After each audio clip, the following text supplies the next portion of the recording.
Well, hello everybody and welcome to St. Petersburg, Florida. We've had NASCAR trucks, we've had INDYCAR, and now it's time for the main event. Well, that's how it works, isn't it? We're last on the program, so we must be the headline event. It is a 45-minute contest for round number 4 of the Whelen Mazda MX-5 Cup presented by Michelin. Hi everybody, I'm John Hindhaugh in the Global Broadcast Centre. In the Media Centre at the circuit, it is Shea Adam from the Mazda MX-5 Cup who'll be helping me out again this afternoon. We're on the left-hand coast, the west coast of Florida, with a circuit that traces not only the main runway of the airport here, but also through the city streets, up through 1st Street and then down 2nd Avenue and Beach Street, down Central Avenue, and then the long run down Bayshore through onto the airfield itself and looping back through turns 13 and 14, the start and restart area with 40 cars on the grid. What a fantastic opportunity it is for some great racing. Along with the regulars for 2026, we've got a couple of ringers, really. We call them invited drivers. Let's just remind ourselves what went on yesterday in our first race on the streets at St. Pete. On a damp track after torrential rain from overnight into Friday. A wet race declared, so everyone on the Michelin wet, and it was trouble early on for Ellie Gossett, and the paint on the runway was causing issues for many people.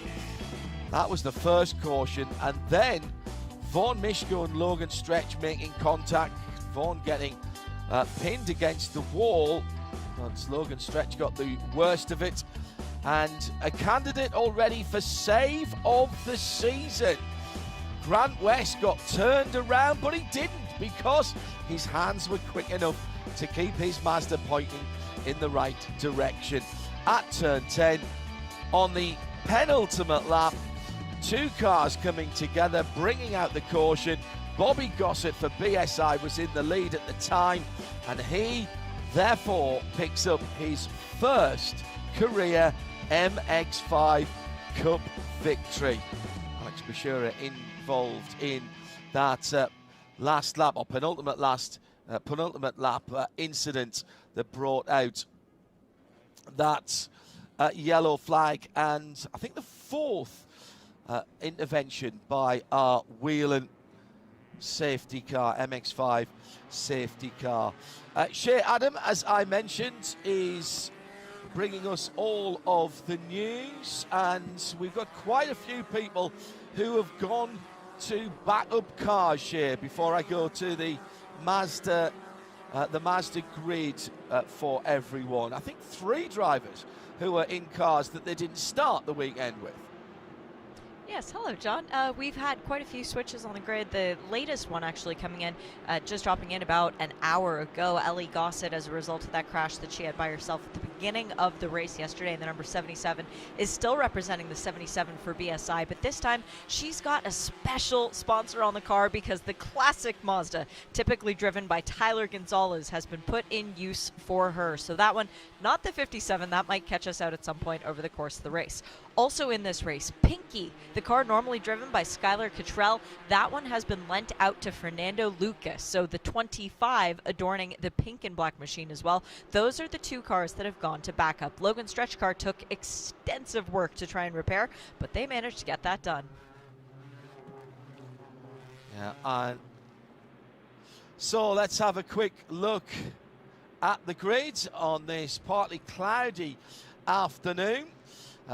With Vaughn Mishko, Ellie Gossett and Fernando Luque all in backup cars, as we've mentioned there. We'll start from the front of the grid as they're already beginning to go side by side through turn 10. It's Justin Adicones who is on pole position for McCumbee McAleer Racing. It's full dry and slick Michelin tyres. Bobby Gossett, yesterday's debut winner, maiden winner for him for BSI on the outside of the front row. Then Jeremy Fletcher and Matt Novak on positions 3 and 4. Ethan Lampe for advanced with Jared Thomas on row 3. Row 4, Frankie Barroso and Chuck McTitis. And on row 5, Marcello Panici and James Vance. That's your top 10 as we come to the line.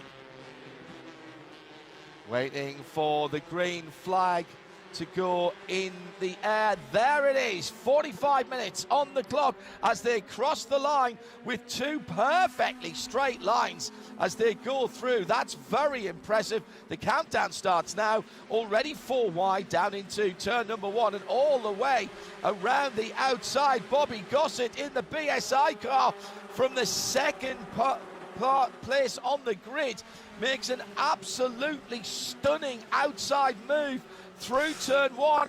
There's problems, and Jeremy Fletcher's in the wall, and he's got someone right in behind him as well. Matt Novak. Trying to see who the second car is. It's Matt Novak.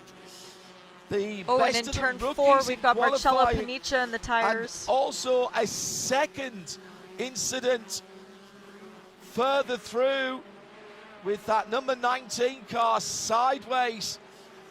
Marcello Panicia for Saito Motorsport Group, the 9th place starter. We will go straight to yellow flags.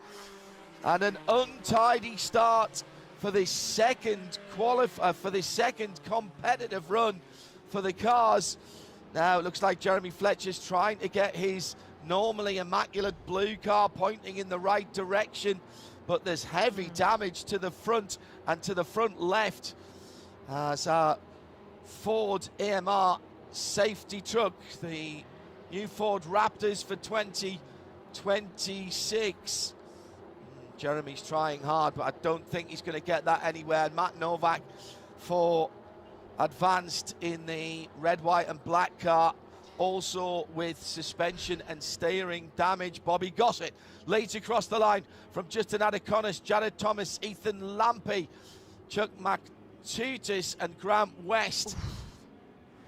It's a tough one to call that, Shay. I think, yeah, it was too fast by the number 11 of Matt Novak, and he bounced off the wall back into Jeremy. That's how I saw that one at turn 3, excuse me. I would agree with that, John. It looked like Novak just carried a little bit too much speed through the corner, hit the wall at a great rate of speed, and bounced back into Fletcher. Fletcher, our champion from last season, taking home the big check, bought a new car coming into this year, and it already had quite a few dents and dings on it and tire rubs after Daytona. For Jeremy Fletcher, though, this is a big deal. That is a lot of damage to that car. Dalton, I'm sorry. I know his crew chief and best friend's going to be looking at the same pictures we are, John, and just wishing that Jeremy would not try and bring the car back and bring any more damage. The good news out of all of this, if there is any to be gleaned, our next competitive session isn't until mid-Ohio in June. The next time that these cars will hit the racetrack is for a test at Indianapolis Motor Speedway in the middle of April. That being said, that is a lot of work for the MMR crew and for the Advanced Autosport crew as well for Matt Novak's number 11. With a bit of luck, and I know this sounds like trying to pull something positive, as Tristan McKee is running way out of line, drops back in that purple car, and the number 7 of BSI, he's running in 9th at the moment. What I would say is they both look like front suspension and or steering issues, with Jared Thomas, with Jeremy Fletcher in the 22 car. There may be a bit of radiator damage as well because of the angle in which he hit the wall. So those things are meant to break on racing cars and absorb or dissipate some of the energy. It's not going to be an easy clear up for our track services and AMR safety team. Gives me the opportunity to say thank you to late on a Sunday. Thank you to all of the marshals, corner workers, volunteers, not only here at St. Pete's, but have been working motorsport all round the world this weekend. You give us your greatest gift, the gift of your time, and without you we can't go motor racing.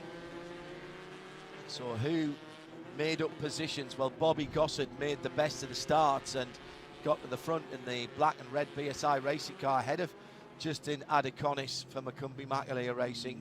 Jared Thomas has dropped into third. Fourth is the number 31 Advanced Auto Sport car.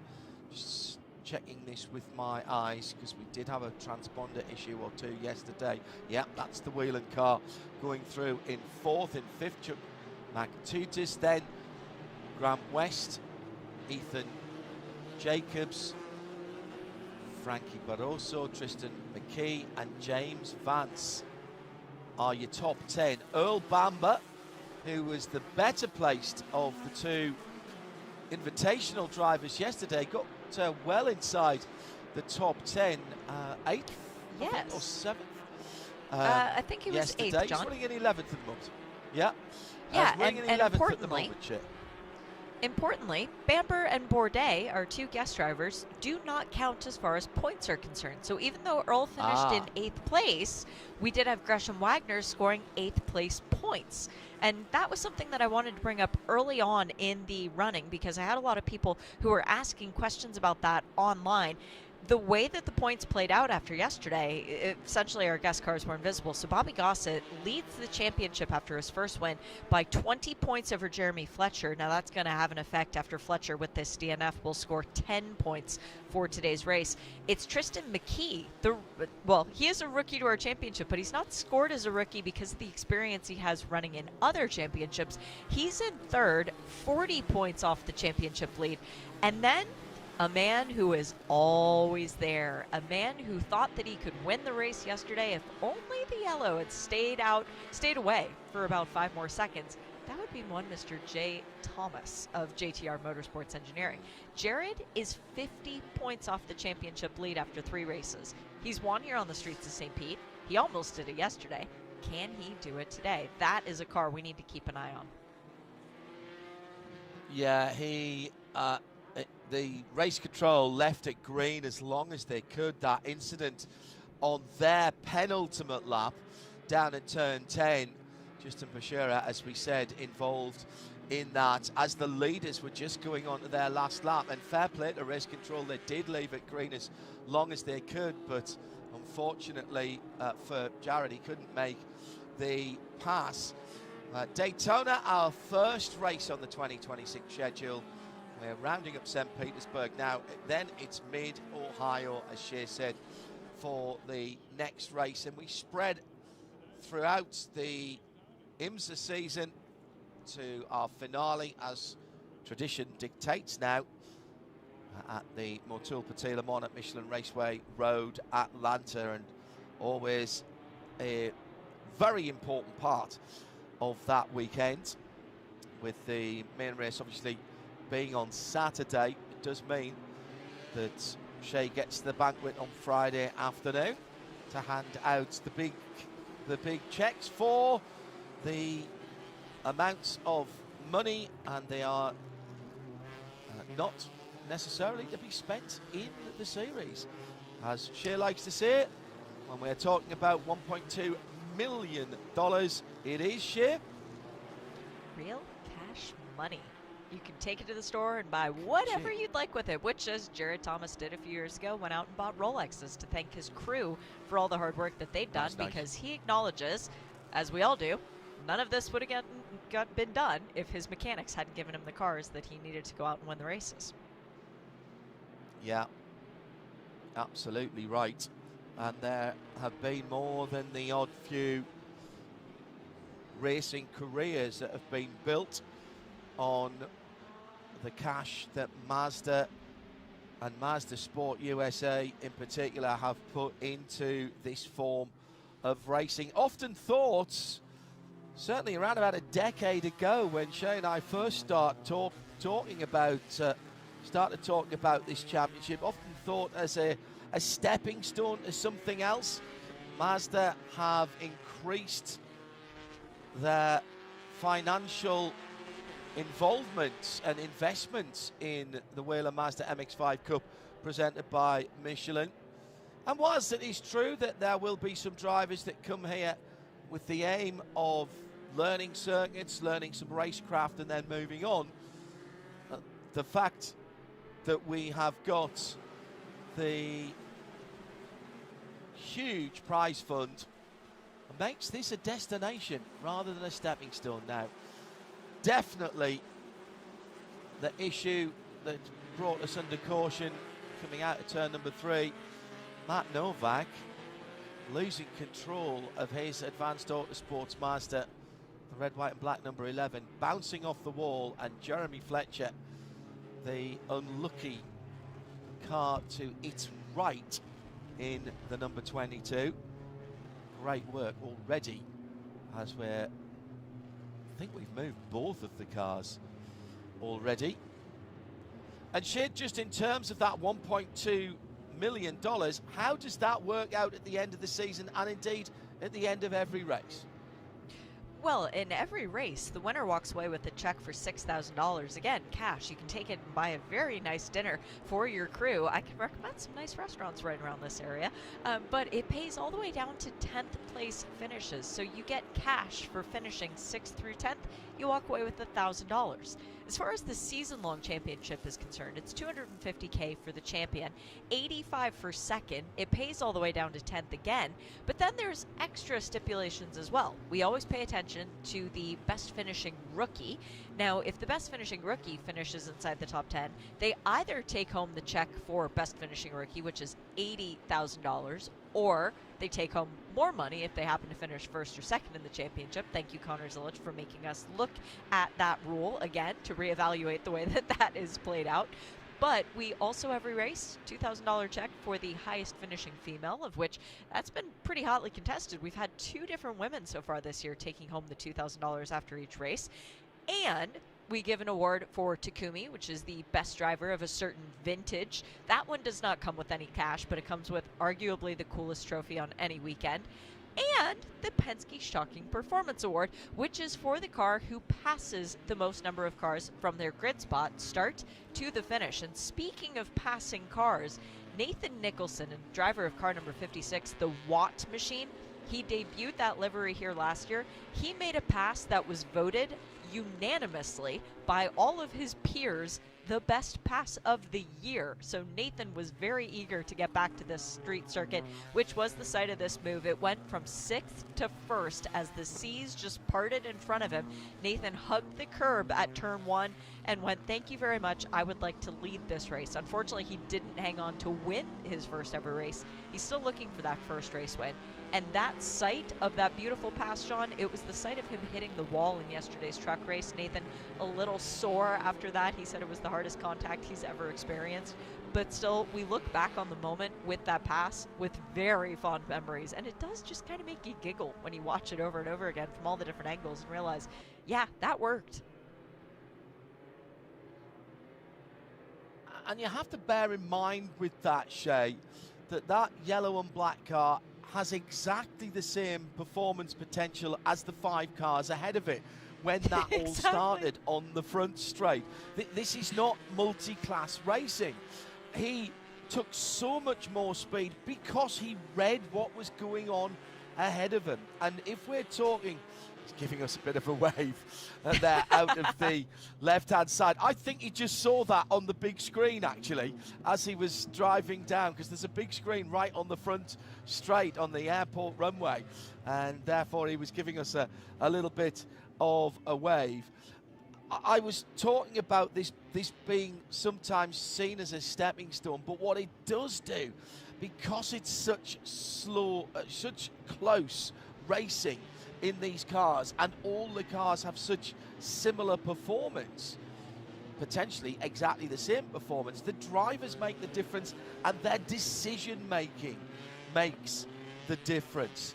And he basically made a really good choice, got to the inside, saw everybody fighting, got on the curb, and what was it? It looked like he was in Jerry Bruckheimer movie mode and shifting up another 26 gears and driving straight through he still had to pass the leader round the outside of turn 1, which became the inside of turn 2. Smashing overtaking manoeuvre, voted by his peers as the best of the 2025 Whelen Mazda MX-5 Cup presented by Michelin. And I think, in fairness, it was a pretty easy choice from some fabulous passes that we did have, but from 6th to 1st, I think that one was well deserved.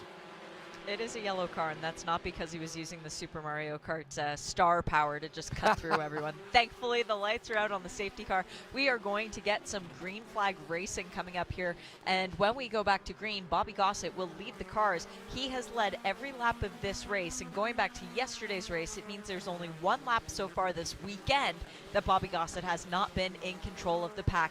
Is that about to change? Of course, this is Mazda Racing. Anybody is going to go to the lead with 30 minutes to go. Yeah, half an hour on the clock, and we're back to green flag racing as they go across the line, this time in single file. You would think that would make things slightly less chaotic at the first corner, but already there's a change of lead, and Justin Adeconis goes back to the lead, and he takes Jared Thomas in the red and white car through with him. Coming through, Ethan Lamprey as well. Ethan Lamprey trying to get through, and our leader at the green flag, Bobby Gossett's down to 3rd, but holds on to that 3rd position. Also coming through, Tristan McKee in the purple-fronted BSI racing car. He's making up positions further back. Good news, Shay, everybody's through those first few corners. Everybody survived those corners, and man, we've got some fun. Justin Adeconis with his mirror folded in on the passenger side. The number 23 got to the lead, does not need to look back anymore. He doesn't want to look back because behind him is Jared Thomas, the two-time multi-time and only back-to-back series champion. We've got James Vance with his hands full of Frankie Barroso, or Frankie now with his hands full of James Vance, and behind them is Earl Bamber. This could get a bit spicy as McKee drops back just a tiny little bit, giving it a bit of space. And now this lap comes across the line. Adeconis leads. It should have happened yesterday.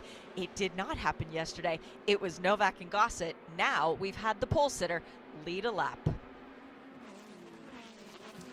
Yeah, and the fastest lap of the race as well, a 1:27.321, somewhere away from the race lap record, which is a 1:24.2, and they're streaming down from turns 3 to 4, and there's a little side-by-side action, bit of hip and shoulder for Jared Thomas and Justin Adeconis. These MX-5s can go side by side through places on this St. Pete's 1.8 mile track that others can't, and Bobby Gossett is pushing Jared Thomas to the lead.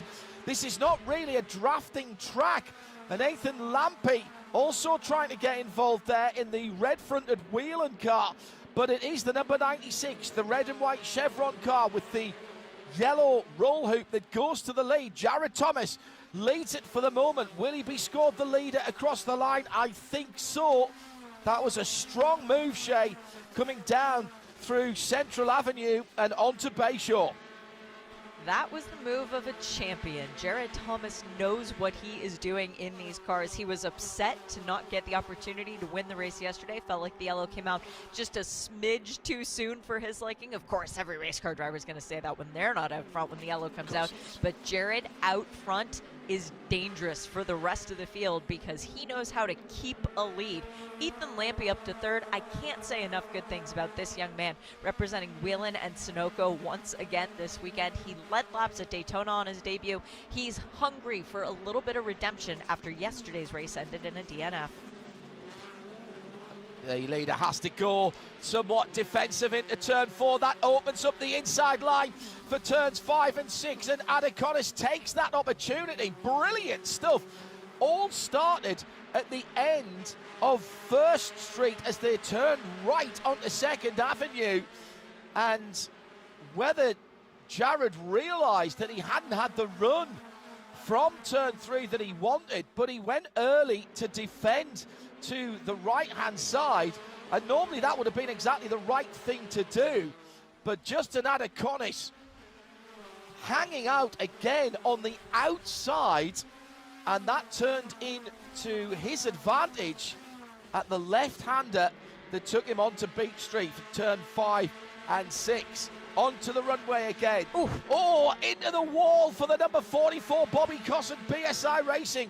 He's white-walled his Michelin tyres on the left-hand side of the car. INDYCAR across the line with the new fastest lap of the race at 25.5. Across the paint, the new paint at the bottom end of the runway. And indebted to Diane Swintal for passing on information from the drivers about the issues with that paint and the other rubber, not just from the race cars but also from the aircraft that land there.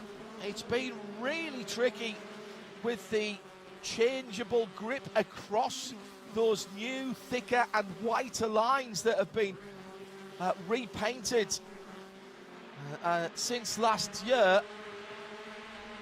Now onto the beautiful curve of Bayshore Drive with the private yachts on the driver's left-hand side. They don't have time to look at that as we're stretching out. Still over half of this race to go, Shay.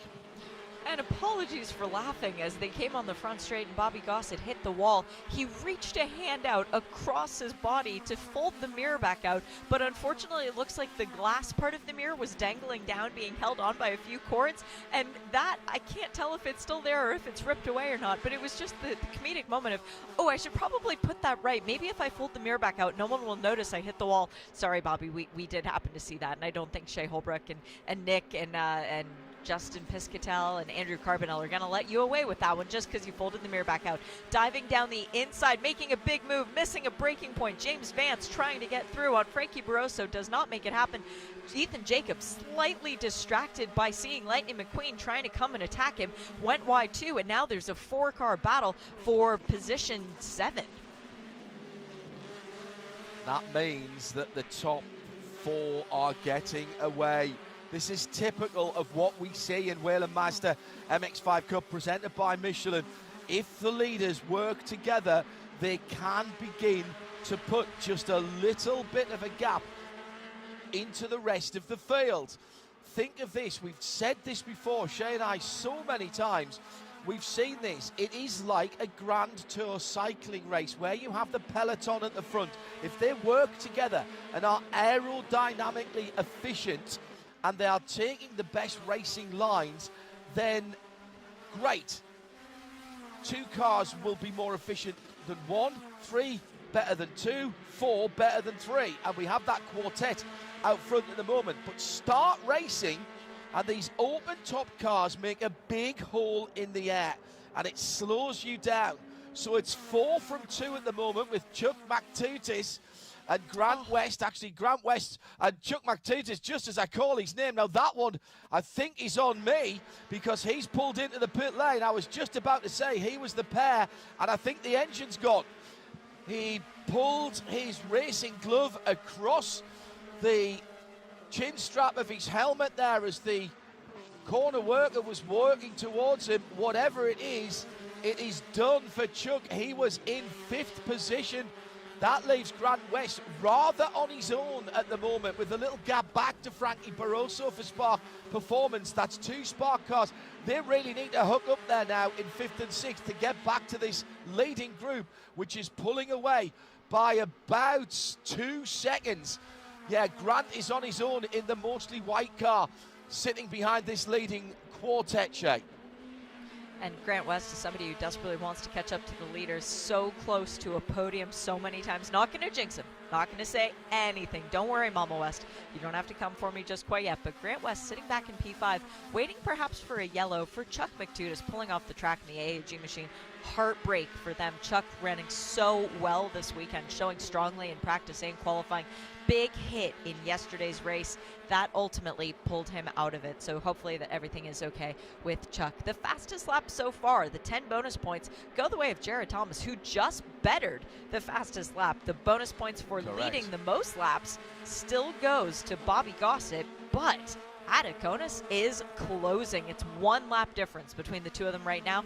And And then there's the complication factor of Jared Thomas, who just likes leading races. He likes bonus points. He likes real cash money. Can Jared Thomas get to the front? Well, he is a little bit more eager after yesterday when the yellow came out and he was sitting in second. He doesn't want to sit in second at all today, John. 8 of the top 10 put in their fastest laps of the race last time around. Bobby Gossett and Grant West, the only 2 outliers now. Justin Adeconis and Jared Thomas beginning to pull the pin here.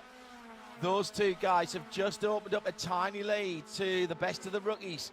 Ethan Lampe in that Advanced Autosports Whelen car. That is not the safety car, having some fun out there. It does look rather like it. It's the darker soul red at the front rather than the flat red of the Whelen colours, but they are really leaning on it through turns 11 and 12. Now through onto the hairpin with that Sunoco flash on the side of the 3rd place car. Bobby Gossett in the black and red car trying to get some kind of run down the front straight. He pulls out to the left-hand side. Jared Thomas for the 3rd lap in a row puts the fastest lap of the race in down to a 24.7. Jeremy Fletcher has the race lap record here at a 1:24.259 from last year. 3 cars wide through turn 1. Take a breath, everybody. That is that battle that Shay was talking about earlier on. And Earl Bamber getting involved in that one as well. He's drifted up to the back of them. So that's Earl, in fact, has gone through in the multicoloured car. So drifted up the back and gone through. Well inside the top 10 again for Bamber, but remember that car, we can see it because it's bright and stripy in front of the number 95 of James Vance, but it is invisible for points. That's the number 21 car we're talking about. Just ahead of him, the 48 of Frankie Barroso. Invisible for points, but not for real cash money. Earl Bamber or Sebastien Bourdais finishes within the top 10. They earn that cash prize for the Cart for Kids Foundation. So that going straight to a charity to benefit Johns Hopkins All Children's Hospital, located about a mile away from the racetrack. So we do want to cheer on our celebrity drivers in the name of charity, but Earl Bamber, yes, making a very good pass. Representing Hendricks Motorsport once again, and John, let's not forget Hendricks, Kimi Hendricks and her whole organization getting their first win at Daytona International Speedway to kick the year off. Both cars that they were running finished inside the top 6 in that race. They are serious contenders this year, and they've got some big names lined up for drivers who are coming in, not as far as celebrities are concerned, but talent. As Tristan McKee getting a little bit of a help off the racing line from Gresham Wagner. Gresham overshoots his brakes into turn 1. Tristan McKee goes back through, and now Gresham Wagner is battling with Sebastien Bourdais. Just had to say that. Gresham Wagner is a huge Seb fanboy, so that's something that he will want to play on repeat for the rest of his life. Has to defend down into turn 3. Seb with a bit of contact yesterday. He's got his right-hand side door mirror folded in as well.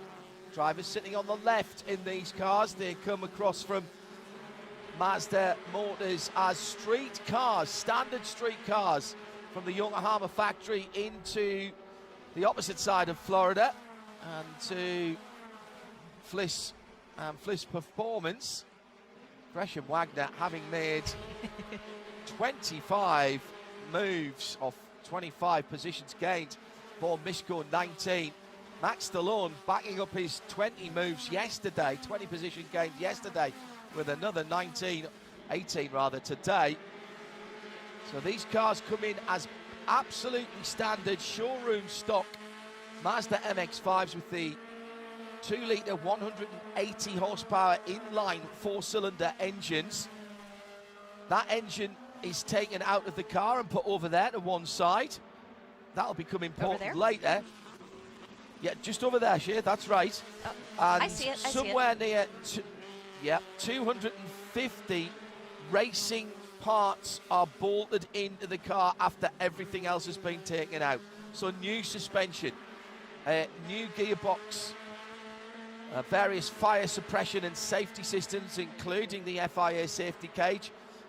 We don't want to see those tested out, but we have done in the past. As the battle for the lead continues, we're keeping an eye on that.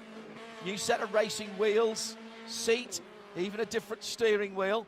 And then remember that engine that was over there? That gets sealed by Mazda and then put back with the new sequential gearbox and reinstalled in the car. So the engine is street stock and sealed so that there is no jiggery or indeed pokery from any of the teams.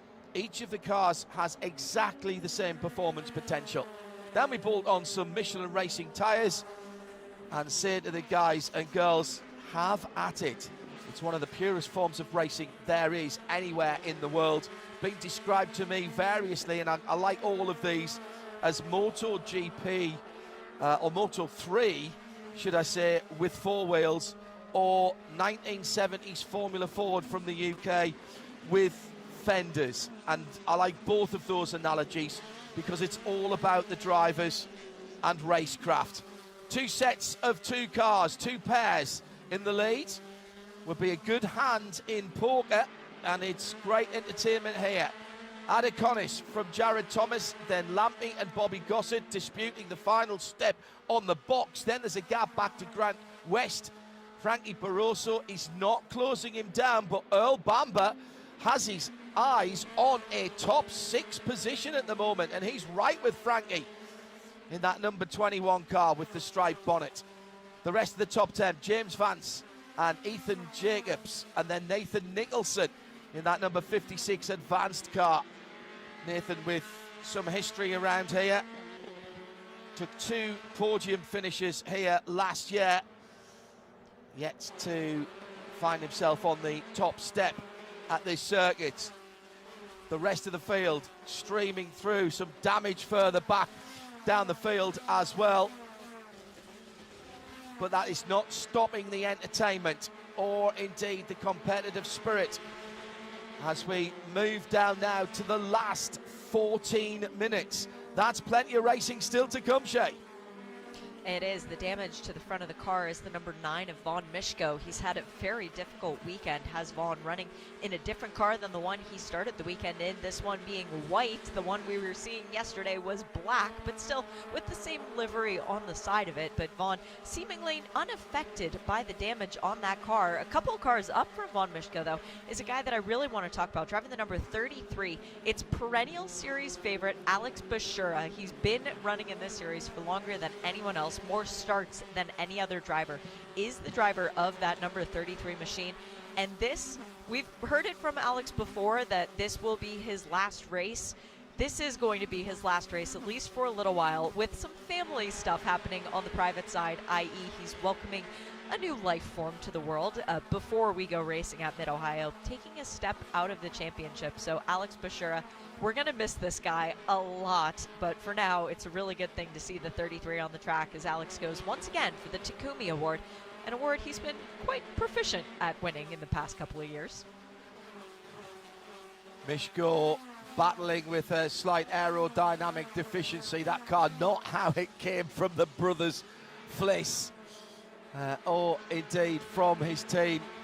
Earlier on, he's got Ruben Caceres and Glenn McGee fighting behind him now, holding on to, let me see, where will he be there? He's in 20th position for Advanced Auto Sports in that rookie championship as well. And as Shay mentioned, there is a separate championship for the rookies. They take their place within the overall championship, and anyone who finishes in the top 10, if you're a rookie, you take those positions at the end of the year or indeed during the race and take the financial rewards that your position affords you. But there is that prestige of being named Whelen Mazda MX-5 Cup Rookie of the Year. The two leaders then, with what can be described as breathing room here, but more than that really. Some fresh air, 2.5 seconds between Justin Adeconis, Jared Thomas and the chasing pack, which is led impressively so by the rookie Ethan Lampy for Advanced Autosports, the number 31 red-fronted Whelen car, holding off yesterday's winner Bobby Gossett for BSI Racing in the black and red number 44. Then 3.5 seconds back to Grant West, who's just put his fastest lap of the race in as he's trying to chase them down. Earl Bamber is into 6th now. He's got ahead of Frankie Barroso, and he's 3.1 seconds behind Grant West. Let's see if he can close him down. Even with that overtake, he was barely a 10th slower than Grant last time around, as the leaders head on the Bay Shore for their 20th time. And we're getting down towards 10 minutes. Now at the moment, Shea, I would say that Justin and Jared are still playing nicely together. They've pulled out the better part of 3, in fact over 3 seconds on that chasing pair. When does it all start to get serious? When does Jared Thomas decide that he goes for the lead? About 3 minutes from now, I would say. The one thing that we haven't yet talked about, John, yesterday's race was wet. It was cooler because it was first thing in the morning. Today, walking over to the booth, just getting from the MX-5 paddock, which is basically there as the drivers are passing it on the outside of the racetrack, outside of the runway, to the inside of the infield, basically across from the yachts that you mentioned. It's a very long walk, and I was sweating. I live here. I don't sweat when I go outside. It is much warmer, much muggier, much more heat suppressant in the atmosphere today than anticipated. So the cars giving each other a little bit more space. Jared Thomas backing off from Justin Adaconis. That's a move to try and keep the cars cool, because that is actually a consideration for today. Now you've got a situation where Bobby Gossett has realized, I don't care about keeping my car cool. It's 9 minutes to go. I want to get on the podium again. I need to prove to Shea Holbrook that I learned how to do the BSI challenge, which is the straight arm champagne dump into your mouth. Yesterday, he sprayed champagne on the podium, and Shea gave him a lesson on how to do it because the apple cider was not being sprayed as efficiently as she wanted. So now Bobby has to get back to the podium to prove that he can do it.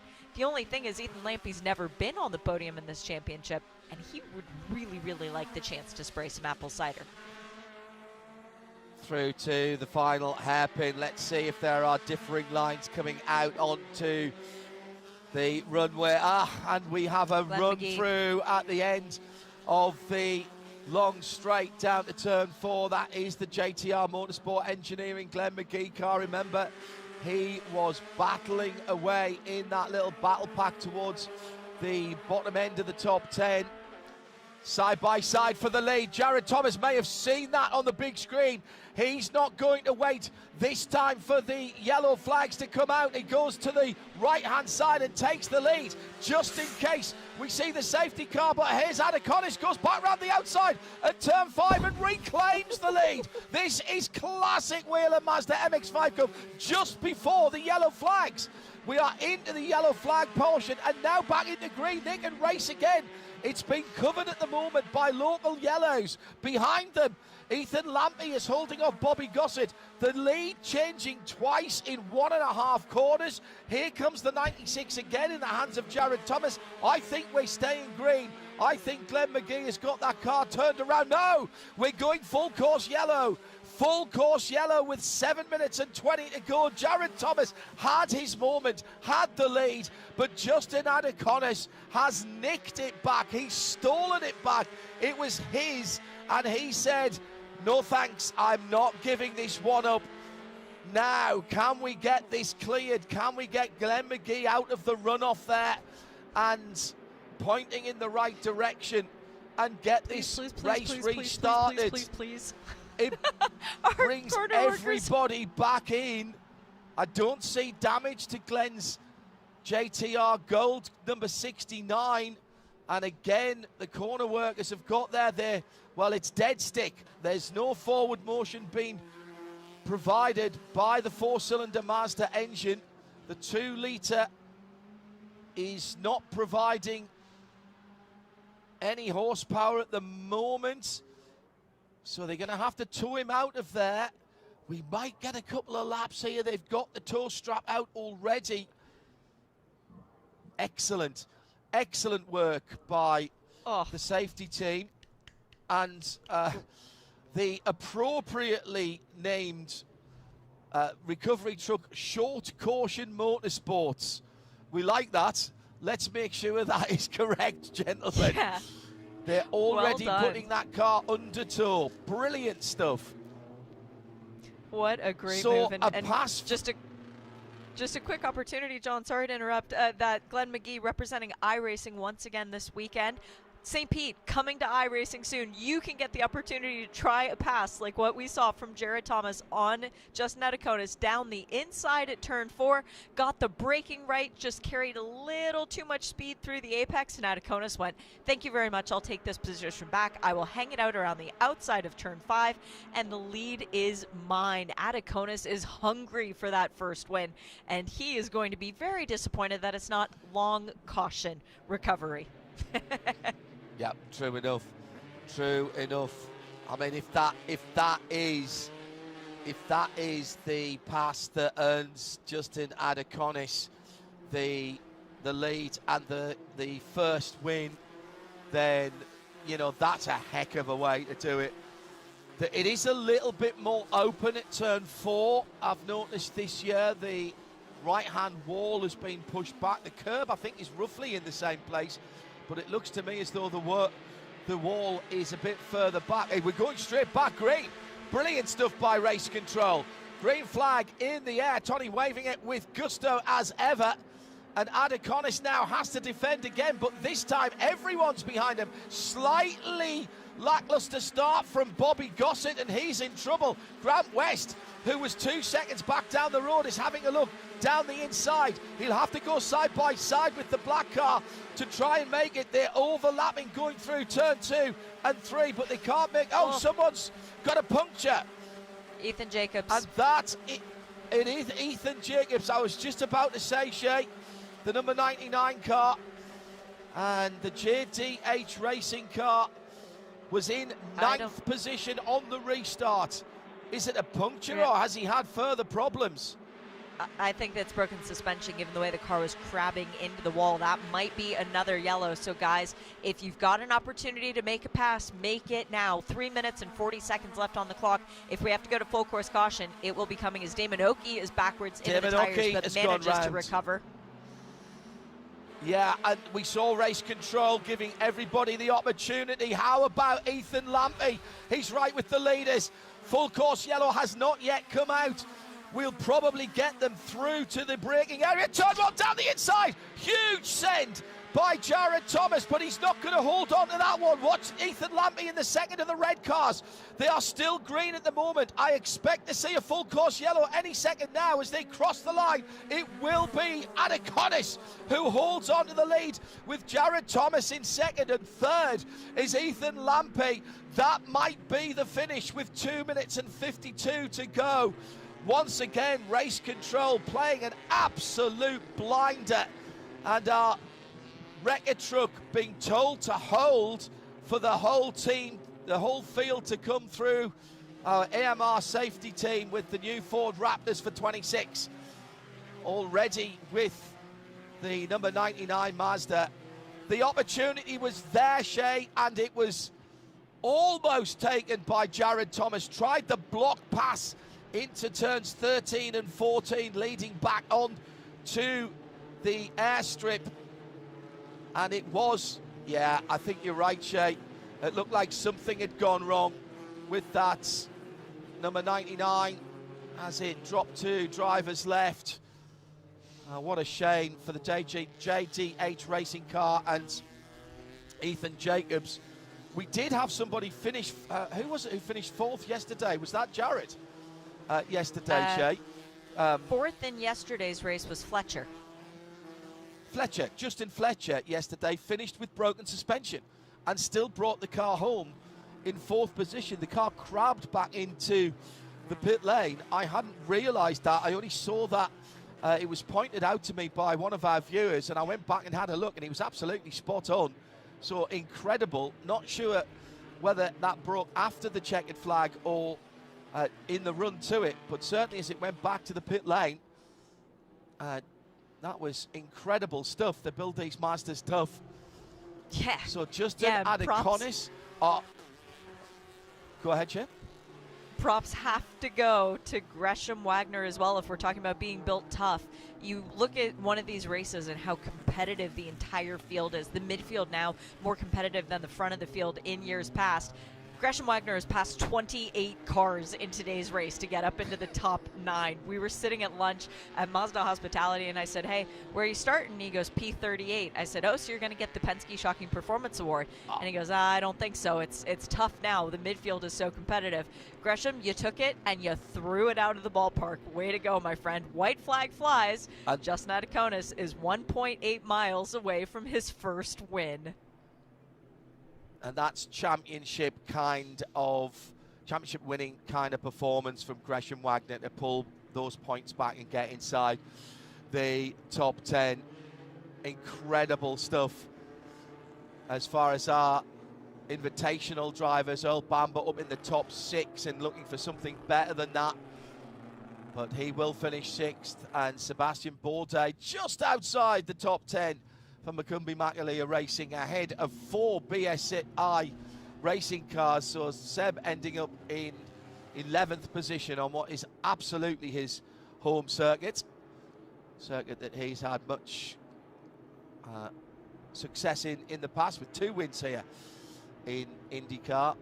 So Adiconis, another first-time winner under yellow, as we had yesterday with Bobby Gossett. Jared Thomas second. And what about Ethan Lampy, rookie driver in 3rd position? 2 days running we've had a rookie on the overall podium shit. I'm so impressed with this young man. Ethan Lampy is somebody who's come to the shootout a couple of years now. He was 2nd in the scholarship award this year. He's somebody that Whelen picked out as being just a little bit special. He's got that special something. We don't know what it is, but we believe in him. They backed him. They decided to put their sponsorship on his car. It took 4 races for Ethan Lampy to get his first trophy. It only took 2 for him to lead his first laps, doing it for the Advanced Autosports Group. They're going to be celebrating hard, but the biggest party tonight will be for McCumbee McAleer Racing. In his 2nd year in this championship, he came close to getting a win before, but it didn't work out. He's had pole positions, 2 of them now. He's had a 2nd place finish. He's had a 3rd place finish. This is the first time that Justin Adiconis will go to the top step of the podium. But the guy behind him will be happiest leaving this weekend, John, because Jared Thomas will be tied for the championship lead with Bobby Gossett, and they have a slight gap of 40 points over Justin Adiconis. Adiconis came into this weekend as the championship leader. He won't leave, but he will take away his first victory at Whelen Mazda MX-5 Cup presented by Michelin. He'll be happy with the weekend spoils, and he announces himself as a 2026 championship prospect. After the first couple of rounds at Daytona, he led the points, but he's raced his way to the top step of the podium today against one of the most experienced and quickest drivers in the field in Jared Thomas. Twice Thomas got ahead of him in this race, and twice Adiconis fought back immediately to retake the top spot. And that is a worthy victory, that outside manoeuvre to retake the lead before the full course yellow came out. An absolute champion's move and a winner's move here this weekend on the streets of St. Petersburg. And a weekend that's a little bit extra special for Justin because his dad, Neil, comes to all of his races, but his mom doesn't. She's here this weekend. Yesterday's race, they had a transponder issue. It resulted in a poor finish. He was thinking maybe mom was a bit of bad luck. I think we might be seeing mom at every round from here on out. Has to. Justin Adiconis wins it then. 0.385 of a second because we're behind the safety car. Whelen Mazda MX-5 Cup presented by Michelin. Possibly the only racing series on the planet where when we finish behind the safety car, the gaps are bigger than if we were racing under green flag. Jared Thomas and Ethan Lampy will join Justin on the podium. Ethan, the best of the rookies. Then it's Bobby Gossett backing up his win yesterday with a 4th. Grant West Earl Bamber, the best of the Invitational drivers. Frankie Barroso, Nicholson, Wagner, 28 cars past, and James Vance in the top 10. Seb Bourdais just ahead of the BSI group, which is Tristan McKee, Ethan Goulart, and Ethan Tyler. Christian Hoddenland, Can Ebenham, one of the rookies, in 16th. Alex Bashura, 19th. Max Stallone made up a load of places again for Wheels America Racing, finished inside the top 10. Then it was Gravett, Panicia, Parker DeLong, Jemison Riley, Brian Dombrowski, Chris Hutter, Will Robinson, Ruben Caceres further down than I thought he might have been, Charlotte Trainer, and then some drivers who had problems yesterday. Logan Stresh, remember, in the wall. Ryan Leach, Damon Oki we saw with a spin. He recovered to 34th. Fernando Luque in the backup car, and everyone else off the lead lap, with Glenn McGee bringing out that final neutralisation by the Whelen Mazda MX-5. So the street race at St. Petersburg, the event we all love to see, that brings us plenty of excitement and entertainment, well, lived up to its billing once again. Quite a gap before we see these cars again. The good news is that Shea Adam and me, John Hindhaugh, will be back to do it all again. Join us for the rest of the season.